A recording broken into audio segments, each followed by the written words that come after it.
Students, आज की इस वीडियो में हम विंडोज से रिलेटेड कई सारे मेथड को कंटेन करेंगे और ये सारे मेथड्स जो आप यहाँ पे देख रहे हैं, जैसा कि आपने यहाँ पे देखा विंडो डॉट ओपन, ये आप ऑलरेडी पहले से कर चुके हो, लेकिन आपने अभी तक इस ओपन मेथड को कस्टमाइज़ करना और एनहेंस करके इसे मतलब यूज़ करना आपने अभी तक नहीं सीखा है।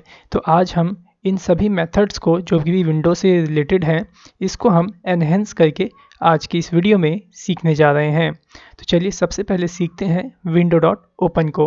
ओके, तो यहाँ पे आ जाइए। यहाँ पे मेरे पास एक डिफ़ॉल्ट डॉट एचटीएमएल के नाम से एक एचटीएमएल का यहाँ पे पेज है। सो इसी के अंदर हम कोडिंग को राइट करेंगे। ठीक है, यहाँ पे मैंने HTML का जो बेसिक स्ट्रक्चर होता है उसे यहाँ पे मैंने राइट कर लिया है। ठीक है, बेसिकली हम विंडो डॉट ओपन से आखिरकार क्या करते थे ज़रा वो देखिए। यहाँ पे विंडो डॉट ओपन जो होता था वो आपका जावास्क्रिप्ट में लगता था। तो यहाँ सबसे पहले मैं स्क्रिप्ट को ओपन कर लूँगा और यहाँ पे राइट करूँगा विंडो डॉट ओपन मेथड को। ठीक है, कुछ इस तरह से। इसके माध्यम से आप क्या करते थे, आपको अगर कोई इमेज ओपन करवानी थी या कोई वेब पेज ओपन करवाना था, तो उसका जो एड्रेस होता है, उसका जो URL होता है, उसे आप इस ओपन के मेथड के पैरेंथेसिस के अंदर आप यहाँ पे राइट कर देते थे। जैसे कि मेरे को यहाँ पे google.com ओपन करना है, तो आप क्या करते थे, आप यहाँ पे google.com का जो लिंक होता है उसे यहाँ पे राइट कर देते थे, कुछ इस तरह से। ठीक है, अभी अगर देखिए मैं इसे सेव करके रन करता हूँ तो क्या होगा, आपका पेज लोड होते ही देख रहे हैं, पेज लोड होते ही क्या ओपन हो जाएगा, google.com ओपन हो जाएगा, क्योंकि हमने देखिए इसको किसी भी फंक्शन के अंदर नहीं रखा है। ठीक है, चलिए इसे रन कराते हैं। सो मैं क्या करता हूँ, रन कराने के राइट क्लिक करता हूँ और यहीं पे देख रहे हैं ओपन इन ब्राउज़र को आपको एक ऑप्शन मिल रहा है, आप इस पर क्लिक कर दीजिएगा। सो यहाँ पे देखिए ऑटोमेटिकली जैसे ही ये लोड हुआ, इसने क्या किया, google.com को ओपन कर दिया। ठीक है, देखिए मैं फिर से एक बार आपको इसे रीलोड करके दिखाता हूँ। देखिए मैंने इसे रीलोड किया और यहाँ पे देखिए ये google.com ऑटोमेटिकली यहाँ पे ओपन हो गया। ठीक है, अलग टैब के अंदर। सो अब हम यहाँ पे कोडिंग में आते हैं और यहाँ पे इस कोड को एक फंक्शन में रखेंगे तो थोड़ा ज़्यादा सही से मैं आपको समझा पाऊँगा। ओके, तो सबसे पहले इसको मैं यहाँ एक बटन बना लेता हूँ। ठीक है, क्लिक के नाम से, और यहाँ स्क्रिप्ट के अंदर एक फंक्शन को बना लेता हूँ। सो मैंने यहाँ पे एक फंक्शन बना लिया डेमो के नाम से, और इस पूरे कोड को मैं इस फंक्शन के अंदर रख देता हूँ। ठीक है, और इस फंक्शन को इस बटन पे ऑन क्लिक माउस इवेंट पे इसे कॉल करा लेता हूँ। ठीक है, सो मैंने यहाँ पे डेमो फंक्शन को कुछ इस तरह से कॉल कर लिया। ओके, अब यहाँ पे देखिए फिर से मैं एक बार इसे सेव कर लेता हूँ और यहाँ रीलोड करता हूँ, इसको कट कर देता हूँ, जो google.com ओपन हो रहा था इसको रीलोड करता हूँ। क्लिक आया, क्लिक पे देखो, क्लिक करते ही क्या ओपन हो गया, गूगल ओपन हो गया। ठीक है, अब देखिए जो गूगल अभी ओपन हुआ वो नेक्स्ट टैब में ओपन हो रहा था, मीन्स न्यू टैब में ओपन हो रहा था। मैं चाहता हूँ उसी में ओपन हो, तो आप क्या कर सकते हो, इस ओपन के मेथड के पैरेंथेसिस के अंदर आप दूसरी वैल्यू पास कर सकते हो। ठीक है, दूसरा पैरामीटर पास कर सकते हो। इन्वर्टेड कॉमा के अंदर ही आप यहाँ डालोगे क्या, अंडरस्कोर पेरेंट। ठीक है, अगर आप यहाँ पे इस ओपन मेथड के अंदर यहाँ पहले पैरामीटर में आप डालोगे क्या, जो चीज़ आपको ओपन करवानी है। ठीक है, अब जैसे हमें क्या ओपन करवाना था, google.com ओपन करवाना था, लेकिन जब हम इसे ओपन करवा रहे थे तो ये न्यू टैब में ओपन हो रहा था। मैं चाहता हूँ उसी पेज में ही जिसमें ये वाली हमारा कोड default.html जिसमें लोड हो रहा है जिस टैब में, उसी टैब के अंदर ये google.com ओपन हो जाए। तो उसके लिए आप यहाँ पे दूसरा पैरामीटर पास करोगे जिसका नाम है पेरेंट। ओके, अब आप इसे सेव कर लीजिए और इसे रन करके टेस्ट करिए। तो देखिएगा यहाँ पे देखो, मैंने इसे रिलोड किया वापस से। ठीक है, क्लिक पे क्लिक करता हूँ तो देखिए ये क्या हुआ, अब देखो कोई नया यहाँ पे ओपन नहीं हुआ नया टैब, और यहीं इसी के अंदर ही आपका जो google.com है वो लोड होने लग जाएगा। ठीक है, ये देखिए आपका इसी के अंदर आपका जो google.com है इसी टैब में ओपन हो गया। ठीक है, तो आपने समझा कि किस तरह से आप ओपन के मेथड के अंदर अगर दूसरा पैरामीटर आप अगर पेरेंट डालेंगे तो जो भी आपने यहाँ पे लिंक या फिर URL दिया है या फिर किसी का भी जो भी आपने URL दिया है वो URL उसी टैब में ओपन हो जाएगा। ठीक है, अब जरा जानिए यहाँ पे इस पेरेंट को आप जरा रिमूव कर दीजिए अब यहाँ से कुछ इस तरह से। और अगर आप चाहते हैं कि न्यू टैब में ही ओपन हो, जैसे कि google.com हमने डाला है, और अगर आप चाहते हो कि ये google.com जो भी ओपन हो वो न्यू टैब में ओपन हो, तो आप यहाँ पे अंडरस्कोर ब्लैंक को पास कर सकते हैं। ठीक है, कुछ इस तरह से अगर आप ऐसे पास कर देते हैं यहाँ ब्लैंक, तो जो भी आप ओपन करोगे वो कहाँ पे होगा ओपन, न्यू टैब में ही ओपन होगा। ठीक है, तो देखिए मैं इसे फिर से रिलोड कर देता हूँ और क्लिक करता हूँ, तो देखो मैंने क्लिक किया, न्यू टैब में ओपन हो गया।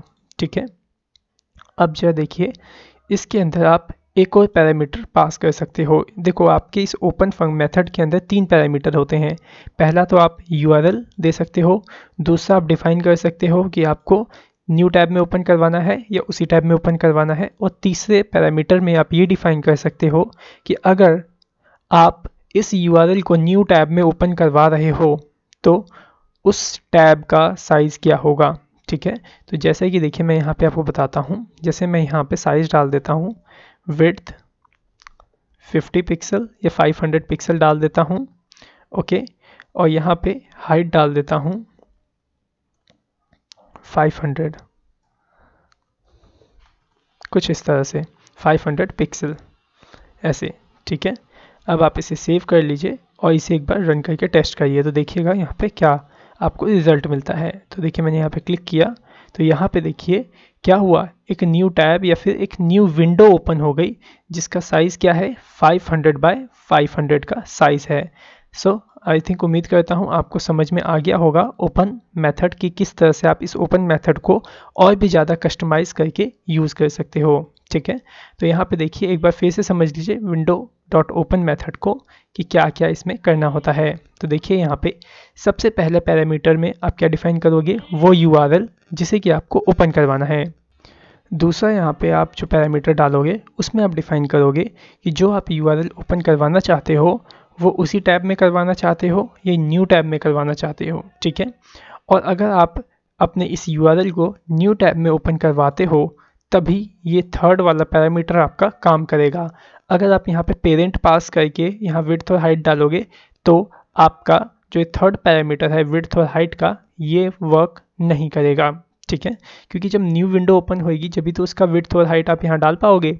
ठीक है, सो उम्मीद करता हूँ आपको ये window.open सही से समझ में आ गया होगा। ठीक है, अभी देखो हमने पिछली वीडियोस में जाना था कि अगर आप यहाँ पे विंडो कीवर्ड का यूज़ नहीं करोगे तो भी ये वर्क करेगा। ठीक है, क्यों वर्क करेगा, क्योंकि ब्राउज़र आपका जो है क्रोम ब्राउज़र, अगर आप यहाँ पे यूज़ नहीं करते हो विंडो कीवर्ड तो आपका ब्राउज़र उस विंडो कीवर्ड को यहाँ पे ऑटोमेटिकली ऐड कर देगा।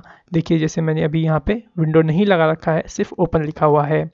अभी देखो मैं इसे फिर से रिलोड करता हूँ, क्लिक करता हूँ, तो देखिए यहाँ पे ओपन हो गया।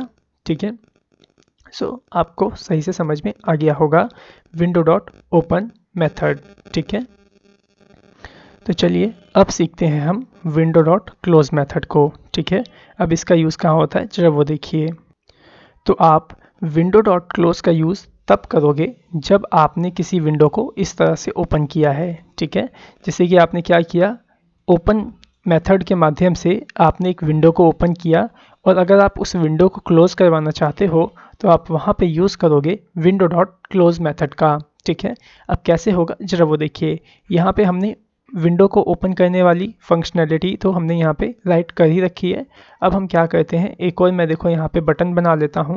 ठीक है, क्लोज़ के नाम से, कि जैसे ही इस बटन पे क्लिक हो तो क्या हो, जो आपकी विंडो ओपन हुई है वो क्लोज़ हो जाए। ठीक है, तो देखिए मैंने क्लोज़ के नाम से यहाँ बटन बनाया और यहाँ पे एक और मैं नया फंक्शन बना लेता हूँ क्लोज़ के नाम से ही। ठीक है, यहाँ पे कुछ इस तरह से। और यहाँ देखो आप क्या करो, स्क्रिप्ट के बाहर यहाँ पे एक वेरिएबल बना लो। ठीक है, विंडो के नाम से या फिर किसी भी नाम से एक वेरिएबल बना, जैसे मैंने W के नाम से एक वेरिएबल बना लिया, कुछ इस तरह से सिंपली।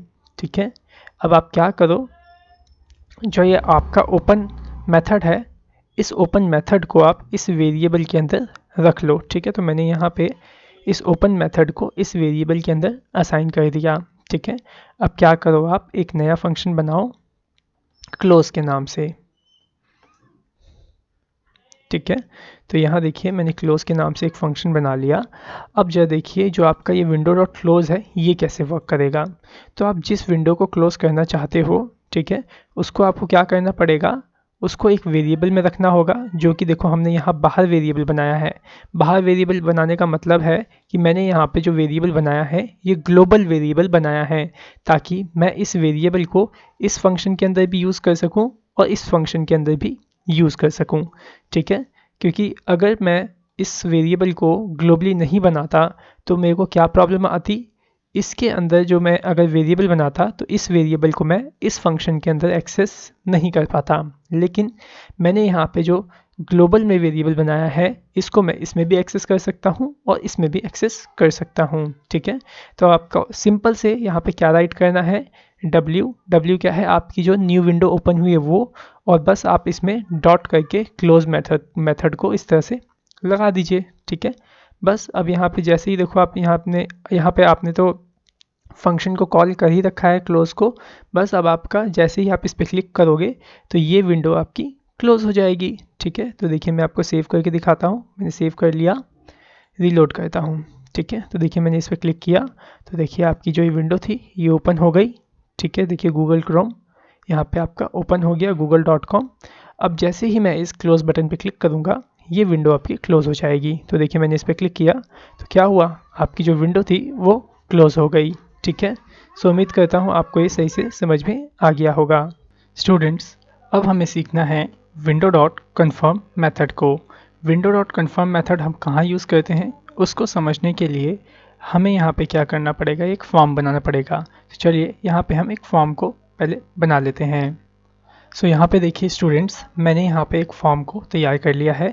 अब जरा देखिए यहाँ पे मैं इसे सेव करके रन करता हूँ तो देखिए यहाँ पे आपको कैसा प्रीव्यू होगा। ठीक है, तो यहाँ पे देखिए ये रहा हमारा एक इनपुट टाइप बॉक्स। ठीक है, और ये रहा इसका सबमिट बटन। ओके, अब जरा यहाँ पे देखिए आपको फॉर्म के अंदर एक्शन एट्रीब्यूट का यूज़ पता है। यहाँ पे देखिए जैसे मैं यहाँ पे लगाता हूँ एक्शन एट्रीब्यूट।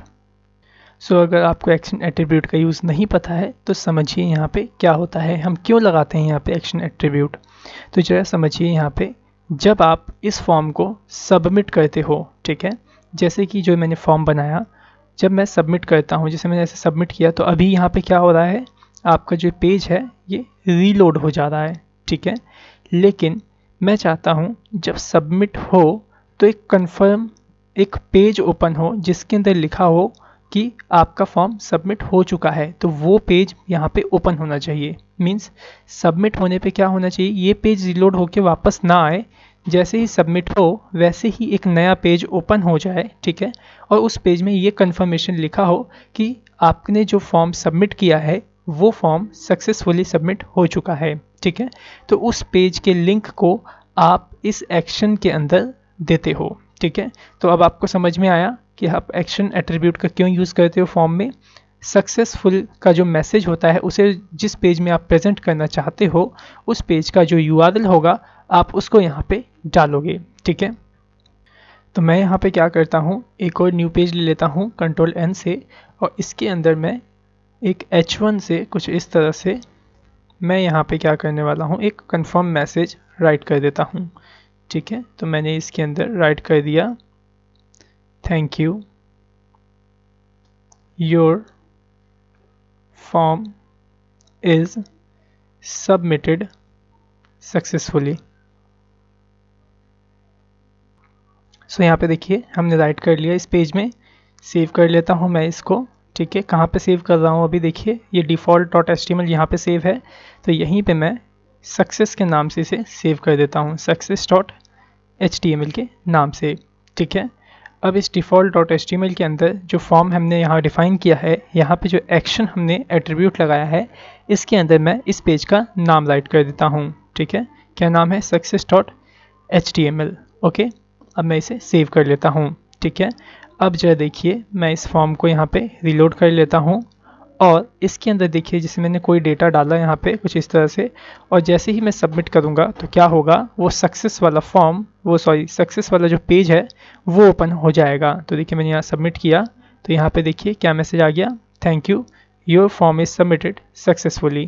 तो आपको समझ में अब आ गया होगा कि आप इस एक्शन एट्रीब्यूट का यूज़ किस लिए करते हो। ठीक है, अब यहाँ पे देखिए जैसे कि मैं यहाँ पे ये फॉर्म को जब मैं ऐसे रिलोड करता हूँ और कोई भी डेटा डाल के जब सबमिट करता हूँ तो क्या होता है, तुरंत ये वाला पेज मेरा ओपन हो जाता है, ठीक है, कि हाँ आपका फॉर्म सबमिट हो चुका है, ठीक है। लेकिन मैं चाहता हूँ कि जब मैं यहाँ कोई भी डेटा को डाल के सबमिट करूँ तो ये मेरे से कंफर्मेशन मांगे कि क्या successfully, are you sure, means आप सही में इसको सबमिट करना चाहते हैं या नहीं करना चाहते हैं, मतलब एक बार मुझसे कंफर्म कर ले।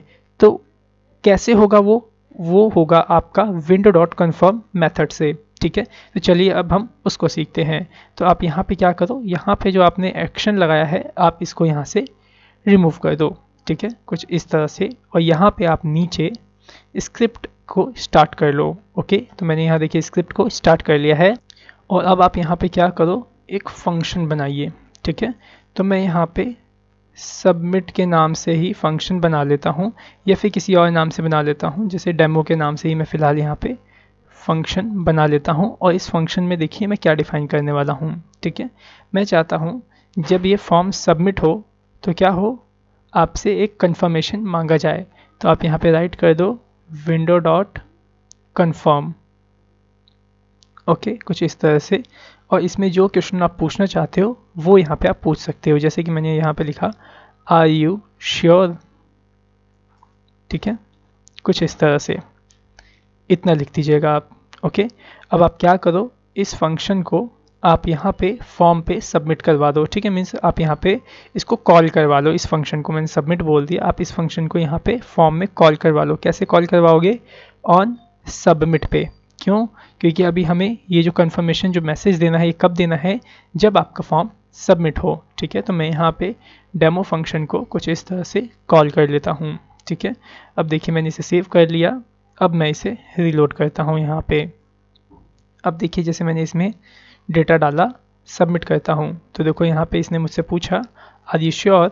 अब देखो यहाँ पे एक ओके का बटन आ रहा है और यहाँ पे एक कैंसिल का बटन आ रहा है, ठीक है। अगर मैं ओके करता हूँ तो क्या होगा, ये सक्सेसफुली आपका सबमिट हो जाएगा, ठीक है। लेकिन वो मैसेज नहीं आया जो पहले आ रहा था, वो पेज ओपन नहीं हुआ क्योंकि हमने यहाँ से देखिए एक्शन जो एट्रीब्यूट था वो हटा दिया है, ठीक है। उसको हम इसी में डिफाइन करने वाले हैं नीचे जावास्क्रिप्ट में। तो अभी देखिए हम क्या समझ रहे थे, यहाँ पे जब आप कोई डेटा डाल के सबमिट करते हो तो देखो आपको कन्फर्मेशन का मैसेज आता है, आप ओके कर दोगे सबमिट हो जाएगा, कैंसिल कर दोगे तो कैंसिल हो जाएगा, ठीक है। अब ये कैसे होगा ये भी आपको डिफाइन करना पड़ेगा।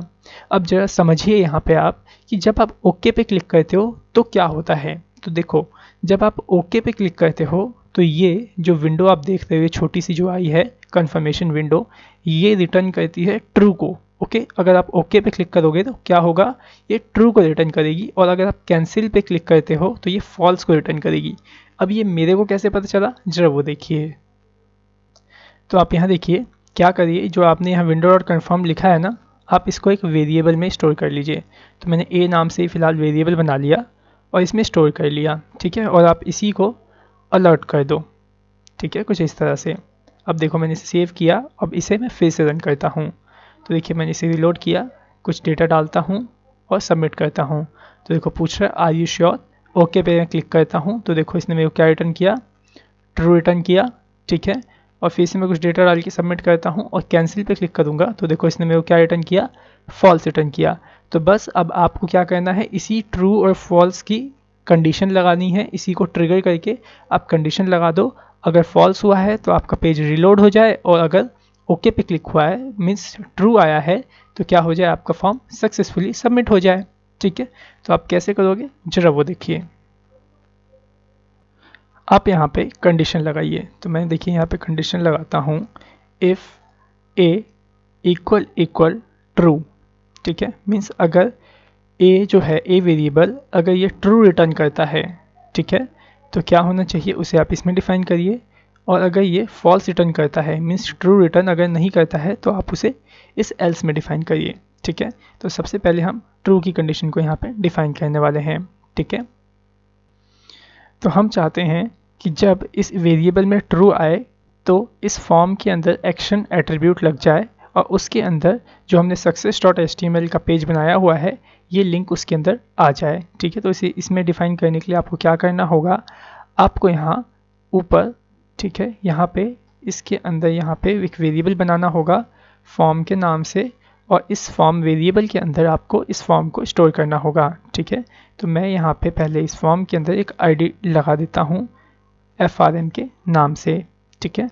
और यहाँ पे मैं इस फॉर्म को सेलेक्ट कर लूँगा। तो मैंने यहाँ पे सेलेक्ट कर लिया document dot gate element by ID को, ओके यहाँ से, और इसमें FRM आईडी को यहाँ पे मैं इंसर्ट कर देता हूँ, ठीक है।